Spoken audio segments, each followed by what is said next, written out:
The murder of Mr. George Floyd is just the peak of the iceberg of discrimination and injustice that the Afro-American community is feeling. There is no doubt that the Afro-American community in the United States and the black people in general are very hurt and feel anger. They feel sorrow. They feel fear, hopelessness. And you know, we cannot ignore that. Take a posture, an attitude of being empathetic with them, feeling that pain, sharing their pain. If we don't understand, let's ask questions, let's inquire, let's make ourselves aware of their situation. According to the US News and World Report studies show that racism persists. People with black sounding names had to send out 50% more job applications than people with white sounding names to get a callback from an employer. A black man is 3 times more likely to be searched at a traffic stop and 6 times more likely to go to jail than a white man. If a black person kills a white person, he or she is twice as likely to receive the death sentence as a white person who kills a black person. Blacks serves up to 20% more time in prison than white people for the same crimes. Racial injustice exists everywhere because sin is real, personal, and communal. You see, biblically, sin is more than an individual problem between you and God. Sin is the loss of shalom, the Hebrew word for peace. And let me tell you something, when the Bible uses the word shalom, it's not just a peace or a formal greeting. No, it includes all the well-being of a person, spiritually, mentally, physically, materially.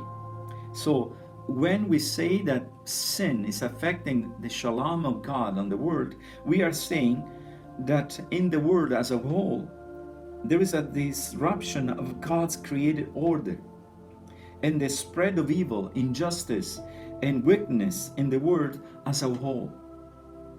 What we are affirming here with that is that sin touches every part of the human being and every part of human society.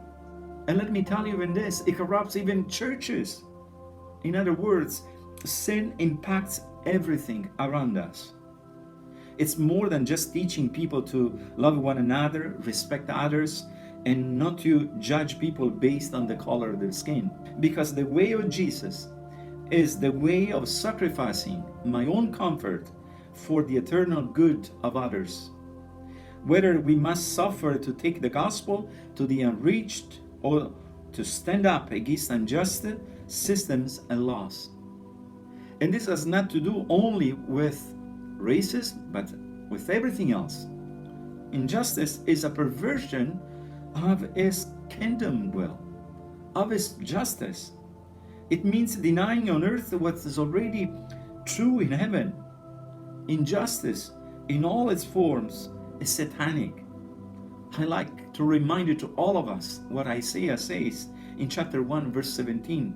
To learn to do good, seek justice, correct oppression, bring justice to the fatherless, plead the widow's cause. So we are called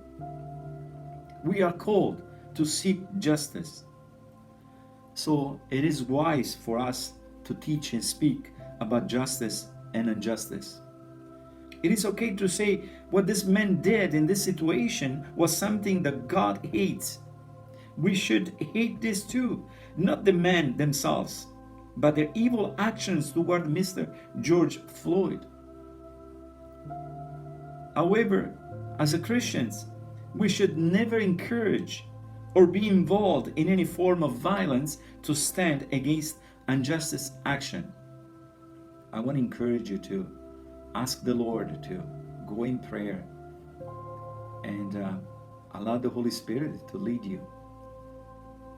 I pray that the Lord will help us to do what the prophet Micah said in chapter 6 verse 8. He has told you, it's referring upon the Lord, "Oh man, what is good, and what does the Lord require of you but to do justice, and to love kindness, and to walk humbly with your God?"